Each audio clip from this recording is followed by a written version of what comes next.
Hello everyone and welcome to my channel. My name is Crown and today we are going to have some more stories that I hope that you will enjoy.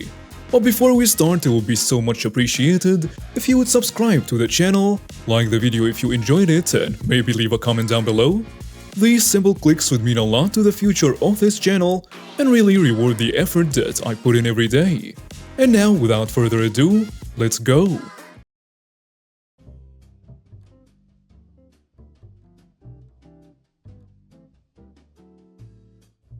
First story. Ex-stepfather gets his just desserts. A nuclear revenge tale that took 15 years to pay off. Hey people, this nuclear revenge tale took 15 years to finally resolve. And I couldn't be happier. First, some background is needed to get the setup. My ex-stepfather, I refused to acknowledge that he married my mother, and since my mother is deceased, I shouldn't have to anymore. He was an awful man. My mother married him because she thought I needed a man in my life to help raise me. He was abusive verbally and was just a toxic person to be around. Even when my mother and he divorced, he still insisted on trying to see me, and I had to be forced to go see him and his new wife every other weekend. When I moved away from the city he was in due to me ending up in foster care, I did not bother looking him up, nor trying to find out if he was even still alive. So when I moved back in 2008, I was kinda surprised to find out he was still alive. Sorry for this lead up, but this is where the foundation of this revenge takes place. When I moved back to the city, I had worked very hard and bought me my first car, a 1992 Buick Regal Custom. I loved that car. And I also loved helping people out, which was easier with a car. Well, my ex-stepdad knew about my car, because he had seen me driving it around town running errands for the local homeless shelter where I volunteered, taking guys to the doctor's office when they didn't want to wait on a bus, stuff like that. And he was a resident at said shelter. Through my volunteer work at the shelter, I had befriended a couple of young guys who had landed on hard times and were just working odd jobs to save up some money to move back to their hometown, the same town I had moved back to the city from. After hearing about this and their plans to just get a Greyhound down there, I told them no, that I would actually drive them there for like $40 in gas, saving them about $250. We made arrangements and set a date for their departure. Apparently my ex-stepdad heard about this, so he cornered them in a shower that night, told him that he was going to have his way with them and that I would be expecting the same kind of payments when I got them to that town. When they refused, he threatened to kill them, so they finally accepted. When I pulled up to pick them up the next morning, I could tell the air was off, like something had happened. Yesterday, these two guys were eager to leave the city behind, and now they treated my car as if it had live vipers in the passenger seat. So I asked them what's up. They told me they didn't know about leaving the city with me, and I assured them it would be fine, not knowing what my ex-stepdad had done the night before. After a little coaxing and me mentioning that the Greyhound doesn't even run to where they were trying to go, they loaded up my trunk and off we went. I could feel the tension in the air, and it had become so thick that you could slice through it using a hydrojet. After we crossed into the neighboring state, they asked me if I could just drop them off at a hotel, and they would try to find another accommodations down to where they were going. I said I wouldn't mind but wanted to know what brought on the sudden change of plans. After a tearful choking up in the backseat, they told me what had transpired the night before was my ex-stepdad, and I saw red. Oh, I absolutely despise this man. I wanted to, no, I needed to hurt him, but how? After assuring the two boys that they were going to be fine and that I wasn't even about to put them through what he did, they finally allowed me to take them all the way to their town. I instructed them to file assault charges against him and to make sure they submit DNA samples to the police, and they assured me they would. On the way back, I plotted my revenge against him, and that's when it dawned on me. My ex-stepdad was a registered offender for some stupid night when he was 16. He had told me before that he was caught urinating on an elementary school swing set as a youth and had to register. That was the main reason I ended up in foster care to begin with. Something about child endangerment. Bureaucratic nonsense. I also know that he did not register in our state for the last couple of years because had he would have been kicked out of the shelter he was staying in. Since they do a 3 times a day, 7-day-a-week community outreach meal for not only the residents, but those who needed a hot meal that day, which would also include children. So, on the way back, I had informed the Office of Admissions staff that they had an offender in their shelter, and if they didn't get him out, I would report the shelter to the police. They had one of those safe spot stickers designating the shelter as a safe space for kids. Did I forget to mention that this shelter also ran a youth summer camp and had a youth correctional facility and a library right next to it? They took action almost immediately. But when they went to evict him, he was nowhere to be seen. He had taken off, not to be seen again. Or so I thought. You see, when he vanished from the shelter that day, he thought the safest place to hide out was in his hometown, 9 states away. A smarter person would have looked up what his registration entailed. I would have known that fleeing across state lines without informing law enforcement is a felony, and it doesn't just stop at the state one left, but carries over to every state between point of origin and destination. So he had racked up 9+ felony charges against him just for that little jaunt. Fast forward to about 3 months ago. I got a message from the 2 boys on Facebook asking me for my new number. I give it to them and I'm almost immediately put in touch with a county sheriff who had a federal agent in his office asking if I knew where my ex-stepdad was. As I was telling both gentlemen that I didn't have a clue, my Facebook pinged. It was my ex-stepdad's wife, telling me to give her husband a chance to reconcile. Gag. A quick look on her page revealed that they were together, living in my hometown, and what's more, seriously, future Darwin Award winners here, they were living next door to the school he was caught urinating on all those years ago. I relayed that information to both gentlemen and asked them what charges they had on him. They said they had 2 counts of statutory on him and 3 counts of felony evasion. I mentioned his failure to register, and the day he left my town, he had run to his hometown 9 states away. The county sheriff informed me that he was calling from that county and he wasn't aware of the failure to register charges, but thanked me for informing him. Ladies and gentlemen, that dirtbag that nearly ruined my life, my trust with other people, and reputation in my hometown was finally getting what is owed to him.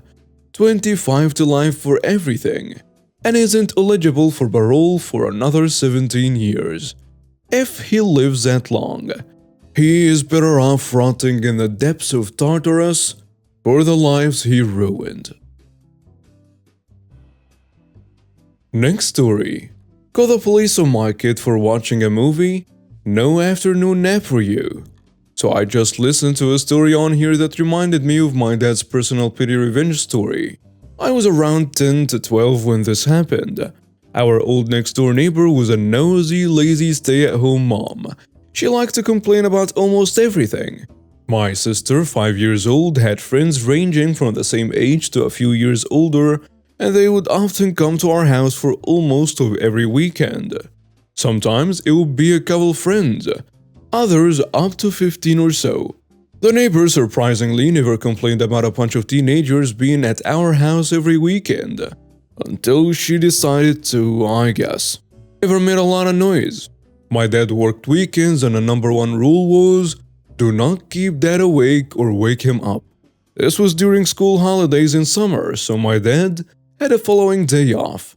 My sister had 3 friends over, and that night, all they did was watch a movie.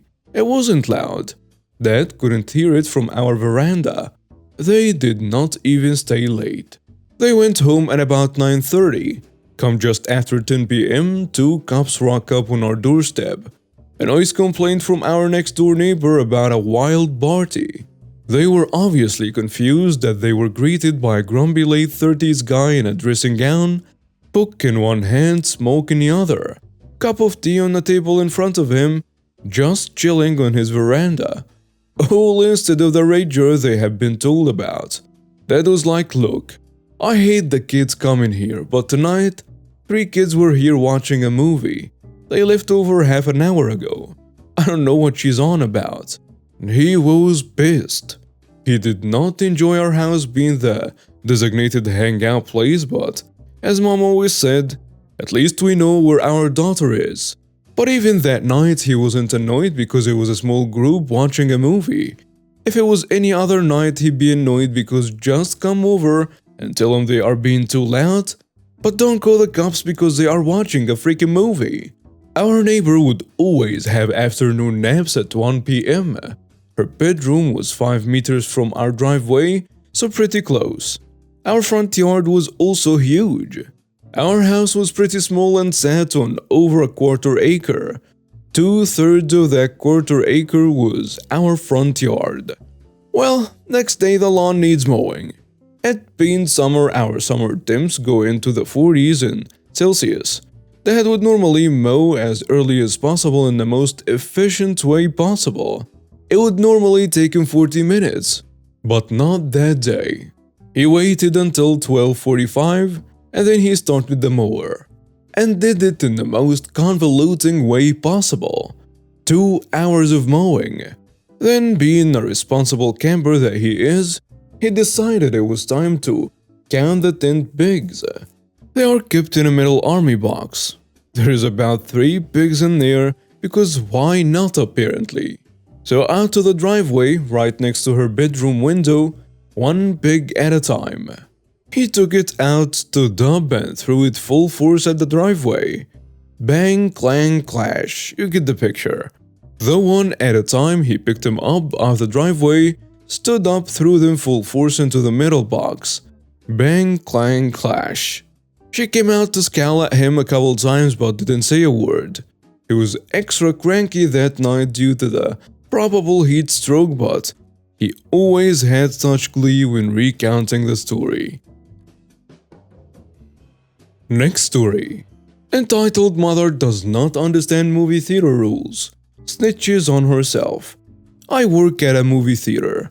I believe this is a pretty standard rule for theaters.